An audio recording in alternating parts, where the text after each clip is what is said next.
DevOps is often considered an organizational culture or mindset, focused on collaboration between development and IT operations teams to build and manage software in a rapid, iterative manner.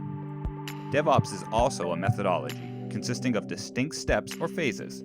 This DevOps pipeline is repeated on a continuous basis, sometimes daily. The exact technologies and practices that define each phase vary between organizations. Plan. Here, development and IT operations teams, business leaders, and other stakeholders define application requirements and set project goals. Code and build. Developers get to work, writing applications or updates within an editor.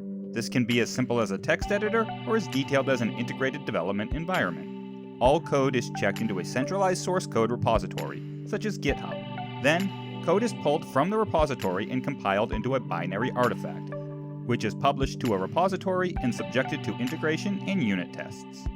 Test. A code build undergoes a mix of automated and manual tests. In this critical stage, developers determine whether there are any significant issues or flaws, including security vulnerabilities, in an application. Tests can be performed in a dedicated testing environment or in a staging environment that more closely mirrors production. Release and deploy. At this stage in the DevOps pipeline, a build is released in beta to a limited group of users to validate it versus the current build. DevOps teams execute packaged code into the production environment with real capacity and data. Once validated, the new build can become the production version. With continuous deployment, code progresses through the previous DevOps stages and then deploys automatically once cleared. But not every DevOps organization can deploy code without manual intervention, so they deliver production-ready code and oversee the deployment. Operate and monitor. IT operation admins get to work managing production applications and their underlying resources. IT operations teams should continually monitor application performance and health to ensure everything runs smoothly in production.